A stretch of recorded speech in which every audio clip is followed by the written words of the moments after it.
हम्म, ठीक है। तो ये अपने पास हम लोग ने इसका लॉरेंट सीरीज एक्सपांशन निकाल दिया, जिसमें ये इसका रेगुलर पार्ट और ये प्रिंसिपल पार्ट। अब अगर अपने को रेजिड्यू निकालना है ना, तो n के प्लेस पे 1 पुट करेंगे। यहाँ पे जब मैं n के प्लेस पे 1 पुट करूंगा, तो मतलब ये जो bn आता है ना, b1, इसको बोलते हैं रेजिड्यू। n के प्लेस पे 1 पुट करेंगे तो ये किसका कोएफिशिएंट आ जाएगा, मतलब जो हमने लॉरेंट सीरीज एक्सपांशन निकाला है, जब मैं यहाँ n के प्लेस पे 1 पुट करूंगा, तो 1 upon z minus z naught raise to 1 ये आ जाएगा ना। और इसके साथ में जो कोएफिशिएंट आता है b1, तो 1 upon z minus z not के कोएफिशिएंट को हम लोग क्या बोलते हैं, इसका रेजिड्यू बोलते हैं।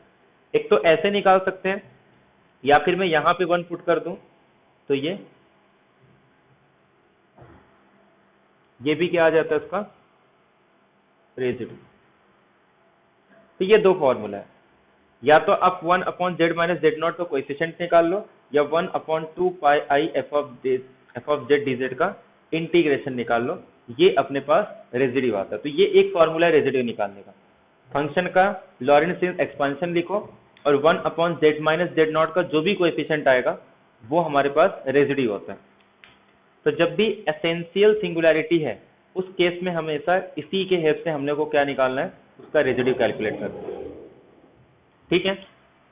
तो अभी एग्जांपल जो आया था ना लास्ट टाइम 2020 में, उसमें जितने भी रेजिड्यू कैलकुलेट करने थे ना, वो सब टेलर सीरीज एक्सपांशन या लॉरेंट सीरीज एक्सपांशन की हेल्प से ही करना था, लिमिट का यूज करके नहीं आ रहा था। तो इसका मतलब क्या हो गया कि अगर अपने पास एनालिटिक है तब भी इसका रेजिड्यू जीरो, अगर रिमूवेबल सिंगुलैरिटी है तब भी रेजिड्यू जीरो, अगर सिंपल पोल है तो हम लोग किसका यूज करके करेंगे, लिमिट का, कि limit z tending to a z minus a f of z, इससे आएगा।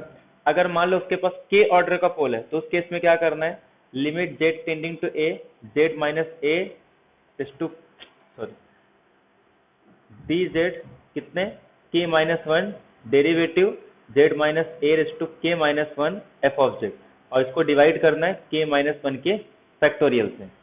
ये आ गया सिंपल पोल के लिए, ये के ऑर्डर पोल के लिए। और लास्ट में अगर एसेंशियल सिंगुलैरिटी है तो b1 निकालना है, और bn क्या है, coefficient of 1 upon z minus z not in Laurent series expansion. ठीक है। तो ये समझ में आया सबको। तो रेजिड्यू हमेशा किसके लिए निकालते हैं, किसी फंक्शन के लिए निकालते हैं। और किस पॉइंट पे निकालेंगे, या तो वो एनालिटिक पॉइंट है, मतलब जिस पॉइंट पे एनालिटिक है तब तो जीरो, अगर उस पॉइंट पे रिमूवेबल सिंगुलैरिटी है तब भी रेजिड्यू जीरो। सिंपल पोल है तो ये फॉर्मूला यूज करना है, अगर के ऑर्डर का पोल है तो ये यूज करना है, और अगर एसेंशियल सिंगुलैरिटी है तो लॉरेंट सीरीज एक्सपांशन निकालो, और 1 upon z minus z not का कोएफिशिएंट ही हमारा रेजिड्यू होगा। ठीक है। तो रेजिड्यू क्लियर है सबको।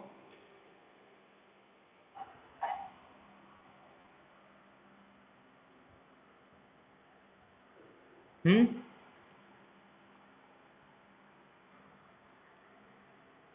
हेलो।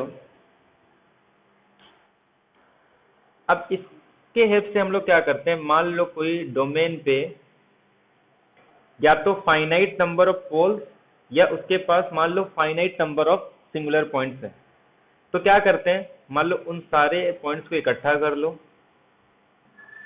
मान लो ये Z1 Z2 ऐसे जेड के, ये वो पॉइंट है जिन पॉइंट पे फंक्शन एनालिटिक नहीं है, मतलब ये सारे पॉइंट क्या है उसके सिंगुलर पॉइंट है। ये हो सकता है पोल हो या फिर एसेंशियल सिंगुलर, जो भी होगा। तो इनके हेल्प से हम लोग क्या कैलकुलेट करते हैं, इंटीग्रेशन कैलकुलेट करेंगे किसी भी क्लोज कंट्रोल का। तो ये कैसे कैलकुलेट करेंगे, जैसे मान लो जेड माइनस, ये किस फॉर्म का आएगा, मान लो ये मेरे पास a1 है, ऐसे जेड माइनस ए के तक रहेगा।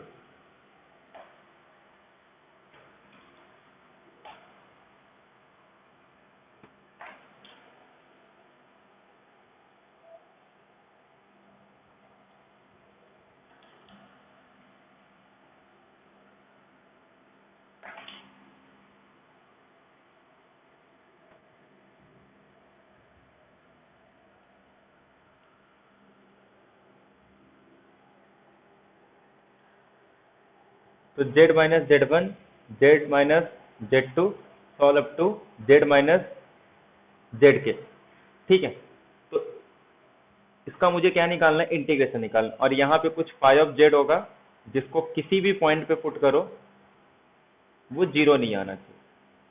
तो अगर इसका इंटीग्रेशन निकालना है तो सिंपल हम लोग क्या करेंगे, 2 पाई आई, जितने भी पॉइंट है ना उन पे उनका रेजिड्यू कैलकुलेट करो। एफ ऑफ जेड का ए के पे कैलकुलेट करना है, A I where I is going from 1 to k। ठीक है, तो जितने भी सिंगुलर पॉइंट है हर एक पॉइंट का रेजिड्यू कैलकुलेट करो, उनका सम करके 2 पाई आई से मल्टीप्लाई करना है। तो ये अपने पास इंटीग्रेशन, इसका यूज तभी करते हैं जब किसी डोमेन पे उसके पास एक से ज्यादा रूट होंगे, मतलब एक से ज्यादा सिंगुलर पॉइंट होंगे। ठीक है, सेम सिंगुलर पॉइंट के लिए कभी भी इसका यूज मत करना, वो डायरेक्ट आ जाता है कॉची इंटीग्रल फॉर्मूला से। बाकी दोनों को एक दूसरे जगह पे यूज कर सकते हैं, अगर ज्यादा इस पे ज्यादा कमांड है तो ये यूज करो, अगर कॉची रेसिड्यू थ्योरम पे कमांड है तो ये करो।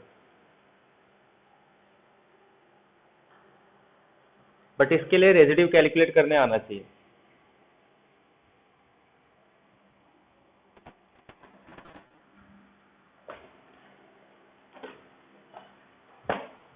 क्वेश्चन ही नहीं।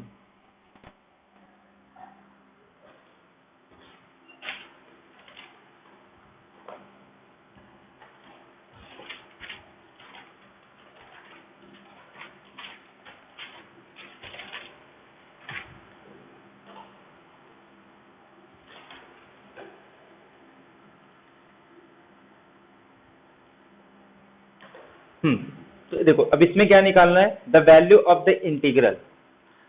पहले से इसमें से सिंगुलर पॉइंट कौन से इसके,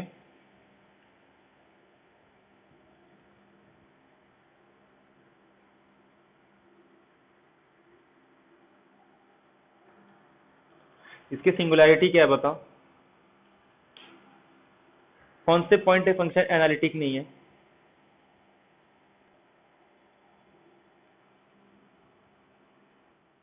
जीरो पे, और कैसा सिंगुलैरिटी है, आइसोलेटेड एसेंशियल सिंगुलैरिटी। तो इसका मतलब हम लोग रेजिड्यू थ्योरम का भी यूज नहीं कर सकते और ना ही ये कॉची इंटीग्रल फॉर्मूला का है। तो हम लोग क्या करेंगे, पहले इसका z is equal to zero पे, और पहली बात है जीरो मेरे डोमेन पे भी आना चाहिए। तो जिस डोमेन पे है, ये क्या है, एक यूनिट सर्कल है जिसका ओरिजिन, सॉरी यूनिट सर्कल है, तो जीरो आ रहा है ना मेरे सेट डोमेन के अंदर, तो जीरो डोमेन के अंदर आ रहा है, मतलब इस पॉइंट पे सिंगुलर। अगर ये नहीं होता ना तो हम लोग डायरेक्ट इसका इंटीग्रेशन जीरो बोल देते बाय कॉची थ्योरम। तो अब क्या करेंगे, हम लोग इसका रेजिड्यू कैलकुलेट करेंगे किस पॉइंट पे, z is equal to zero पे। तो इसका रेजिड्यू कैलकुलेट करने के लिए अपने को इसका क्या करना पड़ेगा, लॉरेंट सीरीज एक्सपांशन निकालना पड़ेगा। तो अपने को cos z का पता ही है, cos z का क्या होता है, minus 1/n z/2n upon 2n का फैक्टोरियल। तो cos 1/z का क्या आ जाएगा, summation minus 1/n 1/z 2/n 1 upon 2n factorial. अब इसको क्या करना है, z क्यूब से मल्टीप्लाई भी करना है, तो z cube is equal to cos 1/z, तो summation minus 1/n z cube upon z/2n upon 2n का फैक्टोरियल। यहाँ तक क्लियर है सबको, कुछ doubt, minus 1/n upon z 2n minus 3, n is going from 0 to infinity 1 upon 2n का factorial.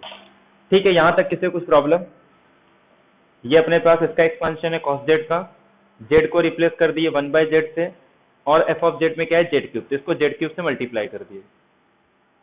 ठीक है, तो यहां तक किसी को कुछ प्रॉब्लम,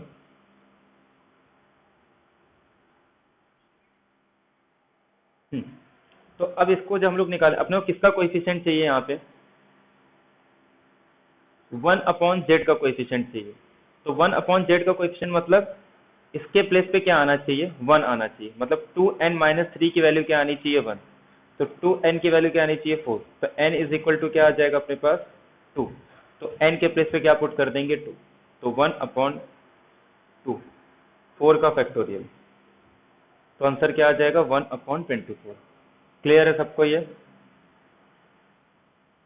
तो ये रेजिड्यू आ गया ना अपने पास, रेजिड्यू समझ में आ गया सबको। इसका रेजिड्यू आ रहा है 1/24।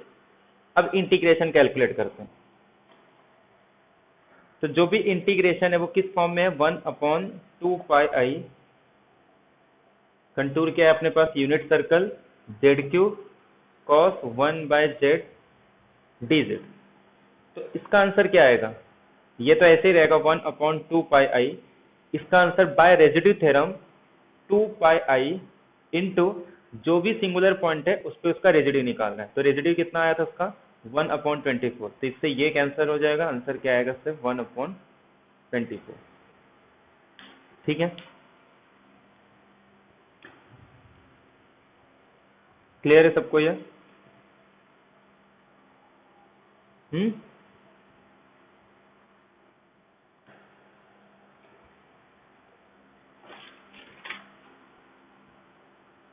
तो इसका डी ऑप्शन आएगा 1/24। अब इसके बाद क्वेश्चन नंबर 216। इसमें तो ये बाकी तीन तो हम लोग उसी दिन देख चुके थे, सिर्फ इसका रेजिड्यू बाकी था कि इसके पास पोल है, एक पोल तो यहाँ पे 2 ऑर्डर का, और पोल ऐड हो जाता है। मतलब अगर एफ ऑफ जेड के पास कुछ ऑर्डर का पोल है और जी ऑफ जेड के पास कुछ ऑर्डर का पोल है, तो वो आपस में मल्टीप्लीकेशन में उनके जो ऑर्डर है ना पोल के, वो ऐड हो जाते हैं। तो इसके पास 0 पे एक ऑर्डर का पोल है, इसके पास 2 ऑर्डर का, तो इसके पास टोटल 0 पे 3 ऑर्डर के पोल हो जाएंगे, और बाकी सब पॉइंट पे सिंपल पोल। तो 0 पे कह रहा है 1 ऑर्डर का पोल, सेकंड में कह रहा है 2 ऑर्डर का, तो फर्स्ट सेकंड ऑप्शन रॉन्ग हो गया। अब बचा क्या इसका, रेजिड्यू निकालना है z इज इक्वल टू 0 पे। तो क्या निकालेंगे, इसका एक्सपांशन निकालेंगे और 1/z का कोएफिशिएंट निकालना है अपने को। ठीक है,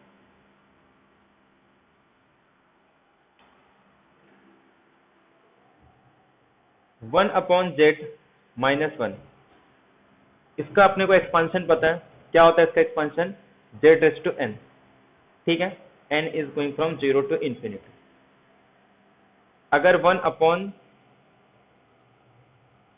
-z, ठीक है, 1 प्लस जेड रहेगा तो z को हम लोग -z से रिप्लेस कर देंगे, तो ये आ जाएगा -1/n z⁻n, मतलब अल्टरनेट साइन चेंज होंगे। तो अगर 1 प्लस जेड स्क्वायर कर दूं तो क्या आ जाएगा, ये n is equal to 0 to infinity -1/z⁻2। तो ये सबको पता है, और ये अपना ज्योमेट्रिक सीरीज से आता है, उसके बाद उसी का यूज करके ये निकालते हैं, बाकी और भी बहुत सारे निकालते हैं। तो ये तीनों क्लियर है सबको, तो ये एक्सपांशन अपने को याद रखना, 1/1 प्लस जेड स्क्वायर। ठीक है,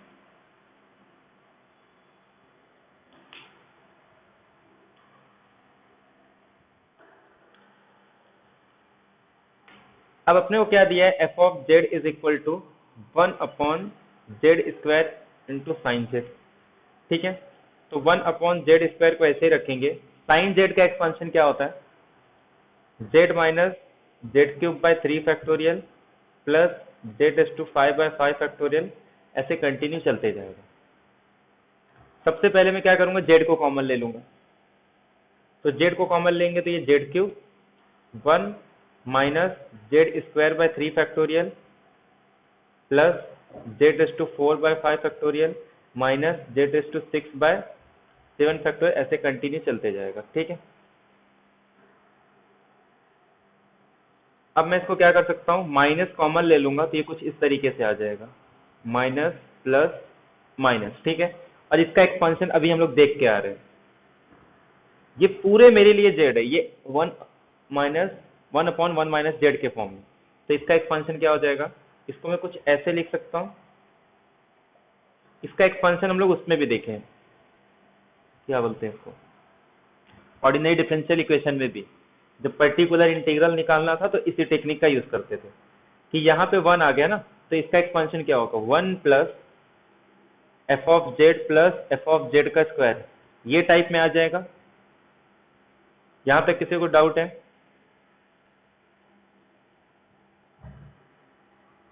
इसका एक्सपांशन इस फॉर्म में आ जाएगा, पहला वाला।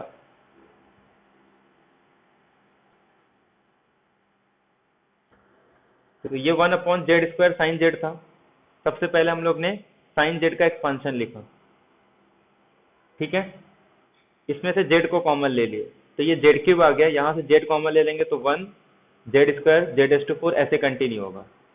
अब इसको 1 माइनस एफ ऑफ जेड के फॉर्म में अगर लिखना है तो यहाँ से माइनस कॉमन लेके ये बाकी सब एफ ऑफ जेड हो जाएगा, तो इसका साइन भी चेंज हो जाएगा, जहाँ पे माइनस है प्लस, प्लस का माइनस हो जाएगा। ठीक है, और इस पूरे को मैं एफ ऑफ जेड दे दूंगा तो ये अपॉन में ना ऊपर आके क्या हो जाएगा 1 माइनस एफ ऑफ जेड का इनवर्स। सबसे पहले हम लोग ने इसी का फॉर्मूला देखा था, तो ये इसका फॉर्मूला आ गया। अब अपने को क्या चाहिए, सिर्फ 1/z का कोएफिशिएंट चाहिए। तो ये देखो, अरे z का ना z cube 1 plus F of Z क्या है अपने पास, ये पूरा है ना जेड स्क्वायर बाय 3 फैक्टोरियल, ये पूरा है, माइनस भी नहीं आएगा, z⁴/5 factorial plus z⁶/7 factorial. और उसके बाद जब लूंगा उसका लेके मतलब नहीं है, क्योंकि वो z⁴, क्योंकि 2 पावर पहले से ही है, जब ये 2 करूंगा तो सबसे मिनिमम पावर उसका 4 होगा, और ये z क्यूब है, मतलब उसके बाद ना सारे पावर मेरे न्यूमरेटर में रहेंगे। अब इसमें से वो पावर ढूंढना है जो मुझे 1/z दे। तो देखो ये मुझे 1/z दे रहा है ना, जब मैं इसको कैंसिल करूंगा तो ये कौन सा टर्म आएगा 1/z, और इसका कोएफिशिएंट क्या आ रहा है 1/3 फैक्टोरियल, मतलब 1/6। क्लियर है सबको ये? अपने को सिर्फ रेजिड्यू निकालना है ना, 1/z का कोएफिशिएंट क्या आता है, उसका रेजिड्यू आता है, तो उसका रेजिड्यू क्या आ रहा है 1/3 फैक्टोरियल, मतलब 1/6। तो z = 0 पे इसका रेजिड्यू क्या आ रहा है 1/6। The residue of f at z = 0 is the 1/6।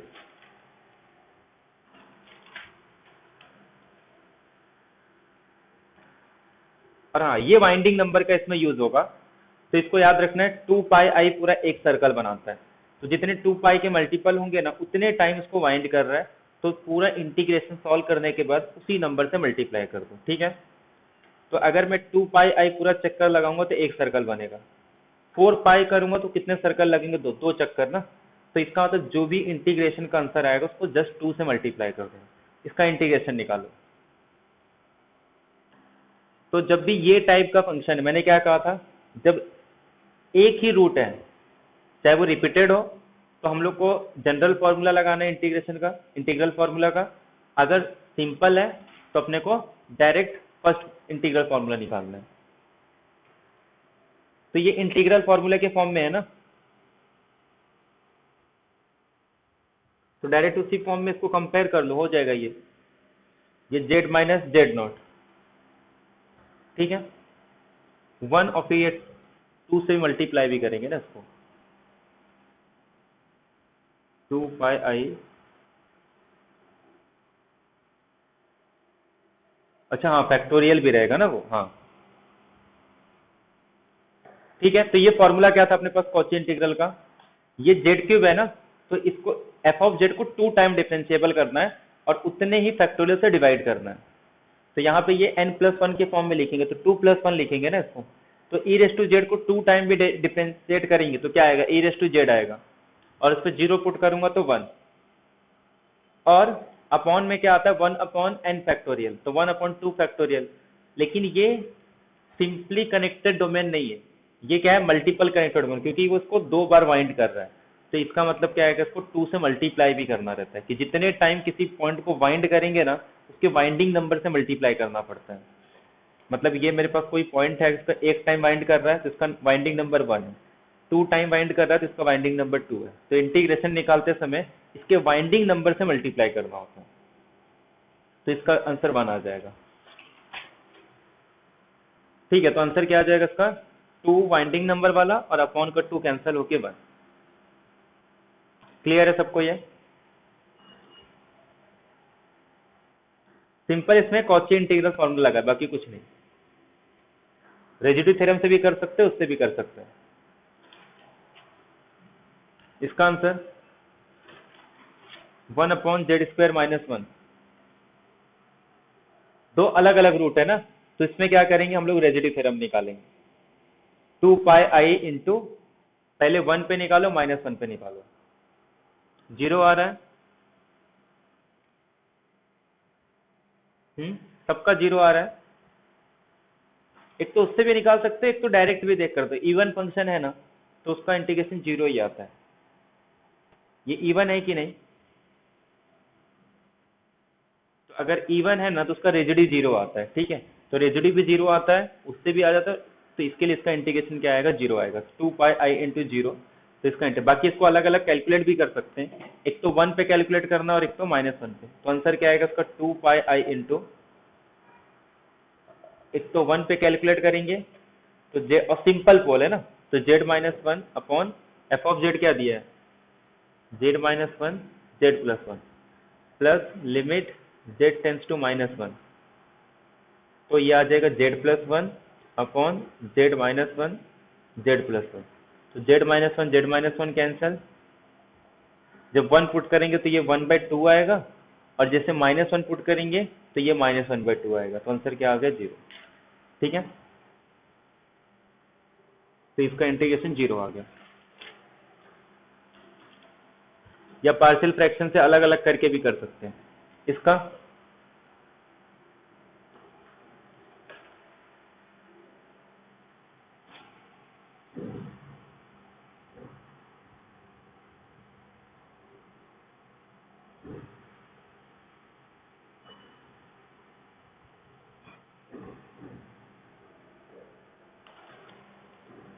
इसका भी डायरेक्ट निकाल सकते हैं हम लोग।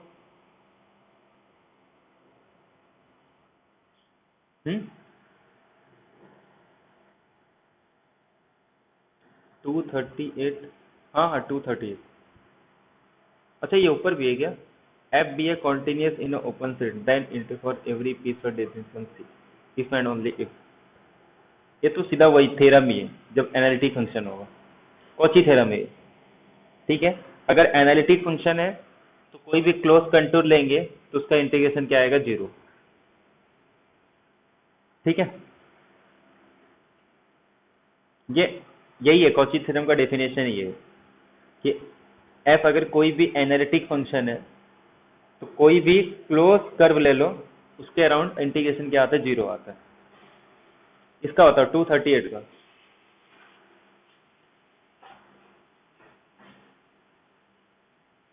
डायरेक्ट कर सकते हैं इसमें। जेड क्या है? जेड माइनस जेड नॉट क्या आएगा? जीरो। साइन पे जीरो पुट कर दो, आंसर क्या आ जाएगा? जीरो। एक तो वैसे भी कर सकते हो, एक तो डायरेक्ट मैंने क्या बताया था, ये रिमूवेबल सिंगुलैरिटी है ना, z is equal to zero पे क्या आएगा? Removable singularity. उसको रिमूव कर सकते हैं ना, एक्सपांशन से भी रिमूव कर सकते हैं।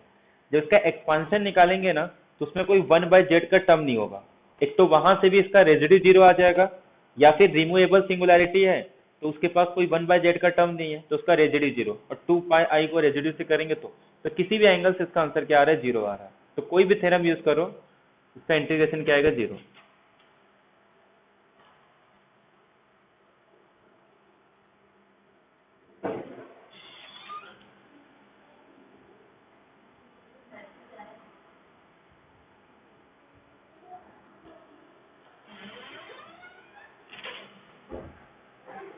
इसका बताओ।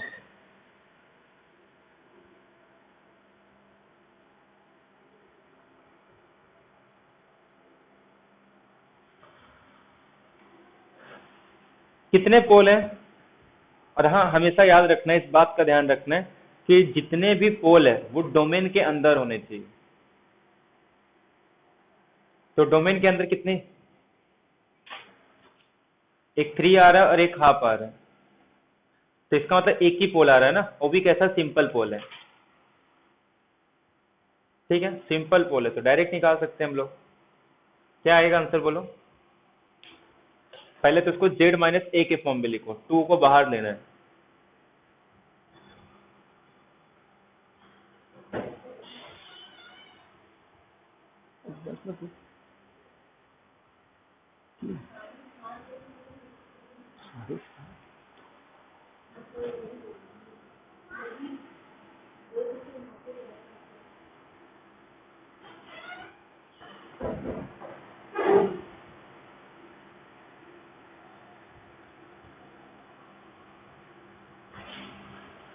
बोलो जल्दी, इतना टाइम नहीं लगना चाहिए, फटाफट आना चाहिए इसका आंसर। सिर्फ वैल्यू ही पुट करना ना, इसको तो हटा दो, 2 बाहर लेके ये कैंसिल हो जाएगा, सिर्फ इसमें 2 ही तो हाफ पुट करना है बस, और 2 पाई से मल्टीप्लाई करना है।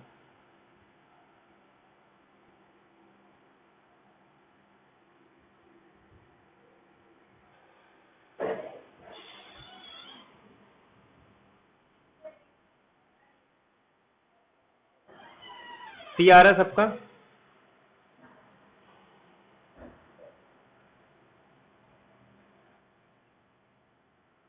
सबका यही आ रहा है ना, सी? हेलो, सबका सी ऑप्शन आ रहा है?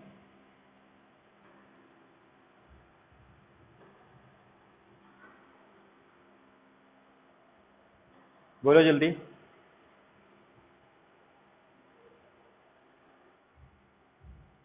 हम्म। हाँ प्रतीक।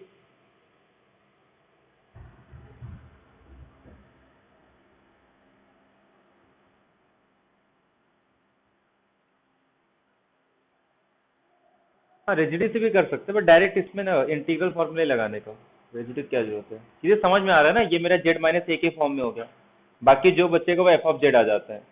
इसमें सिर्फ क्या पुट करना है अपने को, इसको जेड माइनस ए के फॉर्म में लिखेंगे, तो टू को बाहर ले लो तो ये जेड माइनस हाफ आ जाएगा। तो जहां पे भी जेड दिख रहा है उसके प्लेस पे हाफ पुट कर दो, बस वही आंसर होगा, और उसको टू पाई आई से मल्टीप्लाई करना है। तो चाहे वो यूज करो या कॉची रेसिड्यू थ्योरम, दोनों एक ही हो जाता है। फिर जब इसमें मैं हाफ पुट करूंगा तो ये क्या आ जाएगा, -1 आएगा, कॉस पाई। -1 ये होगा, और यहाँ से 2 बाहर है, मतलब -1/2, तो 2 से 2 कैंसिल हो जाएगा, तो माइनस पाई आई, तो माइनस पाई आई। और जब यहाँ पे अगर मैं पुट करूंगा हाफ, तो हाफ मतलब 0.5, -3 तो -2.5। ठीक है, -2.5 मतलब 2/5, उल्टा हो जाएगा ना, ऊपर चले जाएगा, और माइनस माइनस कैंसिल होकर ये आ जाएगा फिर। ठीक है, सबका यही आ रहा है ना, एक बार यस कर दो पहले।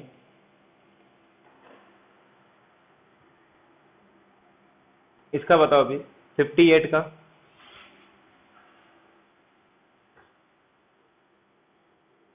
58 का भी वैसे ही कर सकते हैं, एक फैक्टर -1 और एक फैक्टर +1। तो -1 पे रेसिड्यू निकालो और एक बार 1 पे निकालो, और जो भी आंसर आएगा उसको 2 पाई आई से मल्टीप्लाई करना है। इसको ऐसे डायरेक्ट भी कर सकते हैं, देखो z-1 z+1 लिखेंगे। जब मैं -1 पुट करूंगा तो z+1 फैक्टर कैंसिल होगा, और जब z-1 लिखूंगा तो सॉरी, जब 1 पे पुट करेंगे तो z-1 कैंसिल होगा, और जब -1 पुट करेंगे तो z+1 कैंसिल होगा। तो 1 पे क्या आ रहा है इसका आंसर, z-1 फैक्टर तो कैंसिल हो जाएगा, z+1 पे पुट करेंगे तो 2, और ऊपर 1 पुट करेंगे तो 4, तो 4/2 2, तो 1 पे इसका रेजिड्यू 2 आ रहा है। ऐसे -1 पे कितना आ रहा है निकालो।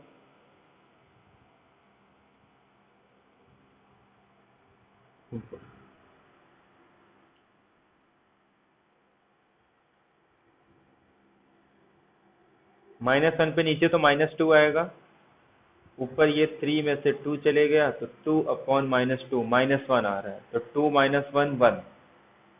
ठीक है, तो z इज इक्वल टू 1 पे 2 आएगा, -1 पे -1 आ रहा है। हाँ 1 और 2 पाई आई, 2 पाई आई आएगा। 1 पे रेजिड्यू 2 आ रहा है, और -1 पे -1 आ रहा है, तो 2 - 1 कितना हो जाएगा, 1, और 2 पाई आई से मल्टीप्लाई करना है, तो डी ऑप्शन करेक्ट होगा। सबका यही आ रहा है answer, D.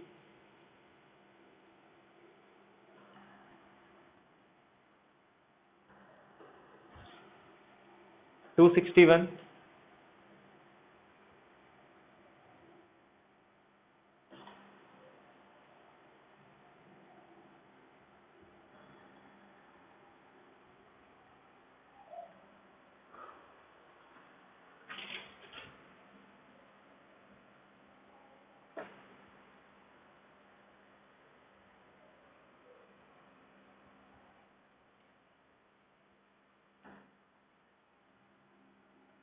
z² bye z³ -2, z² bye z³ -2 है, और modulus of z is equal to 3।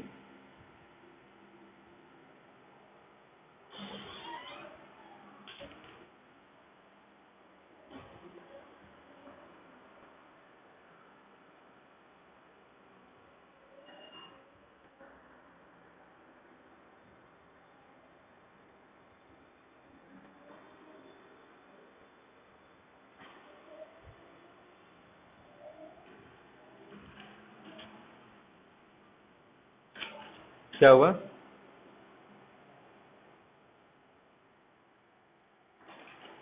Factor निकालो ना, कॉम्प्लेक्स में आएगा ना।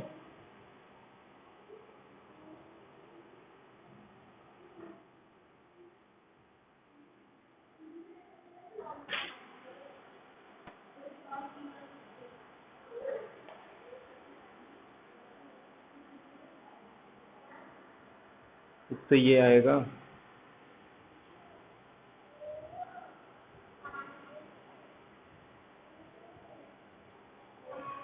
टू है कि -1 है?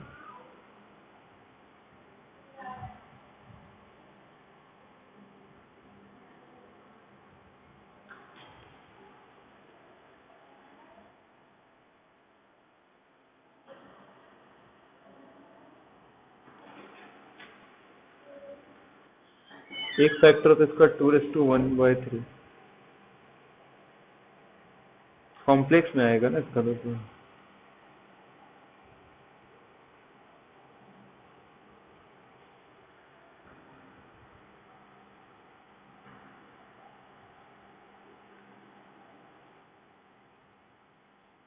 हम्म, नहीं आंसर पता नहीं क्या आ रहा है, कैसे निकाले? फैक्टर क्या आ रहा है इसका?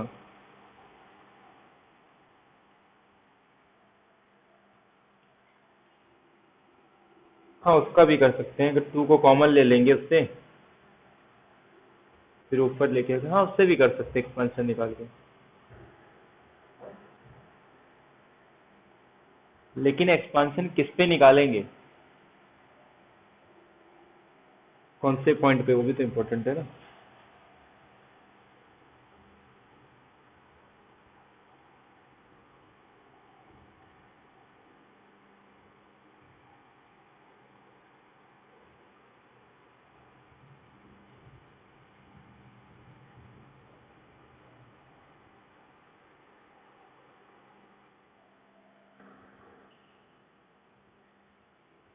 Modulus of z is equal to 3।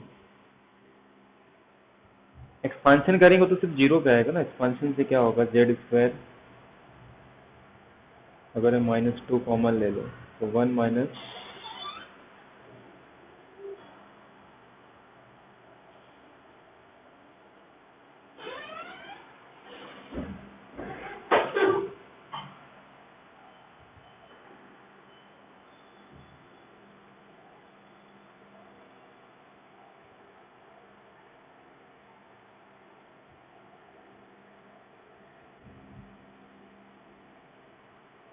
क्या होगा उससे, लेकिन कुछ मिलेगा नहीं ना उससे।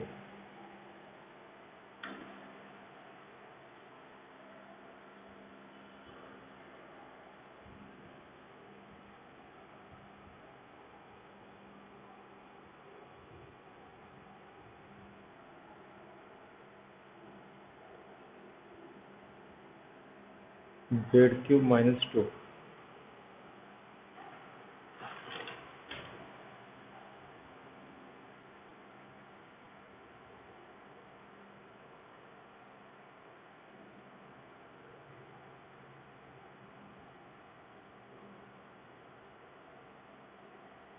ऑप्शन एक 0 दिया है, एक -πi, πi और 2πi।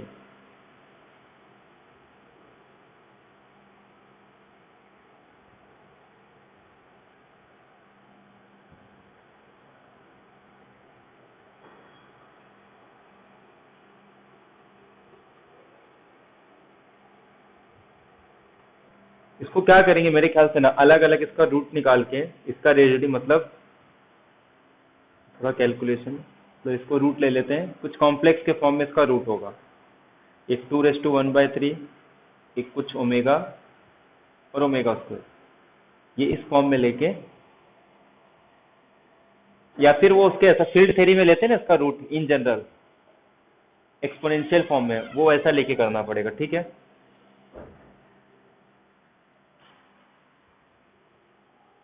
ठीक है, तो इसको ना उसके एक्सपोनेंशियल के फॉर्म में लेके ही करना पड़ेगा, फिर आएगा उससे, ठीक है।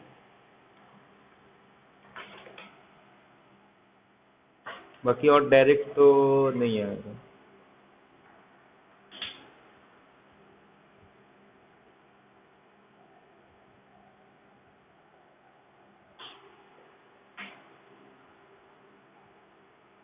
एक फैक्टर ये होगा,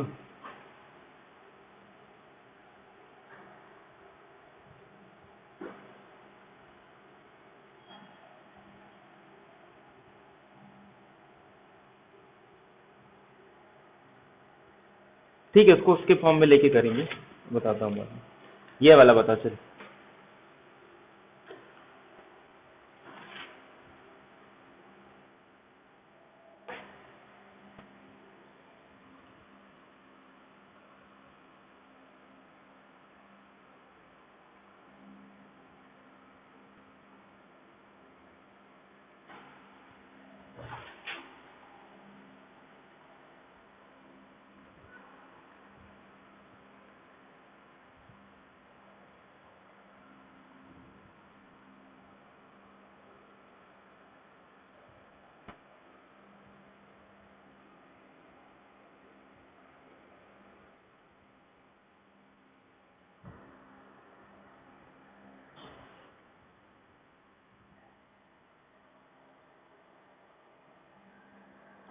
4 है इसका फैक्टर,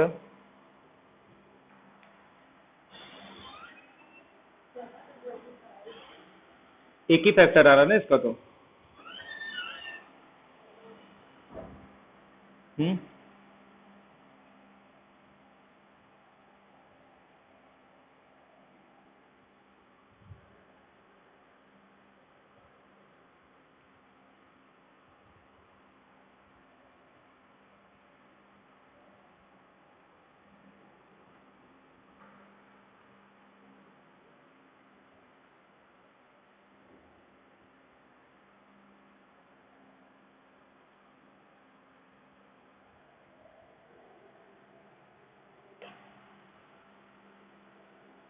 क्या आ रहा है इसका आंसर बोलो।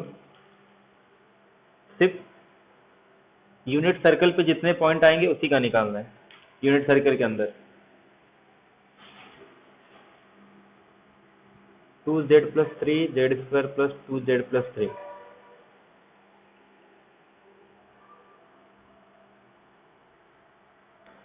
निकालो, इसका फॉर्मूला में यूज करके देखो क्या आ रहा है रूट। फिर रूट को लोकेट करो, अगर वो यूनिट सर्कल के अंदर होगा, यूनिट डिस्क के अंदर, तो उसी पॉइंट पे निकाला है। अगर दोनों आ रहे हैं दोनों को अलग अलग निकालो, अगर एक ही पॉइंट आ रहा है तो सिर्फ उसी पे निकालना है।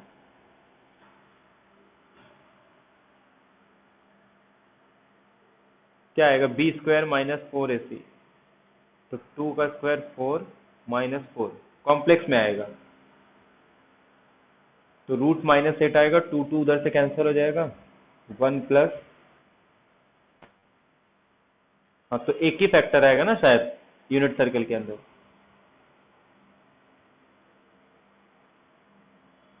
इस डोमेन में इसका एक भी रूट आ रहा है, कौन सा रूट आ रहा है?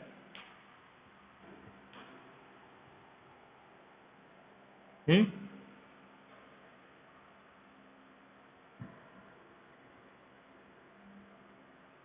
इस डोमेन पे इसका एक भी रूट आ रहा है?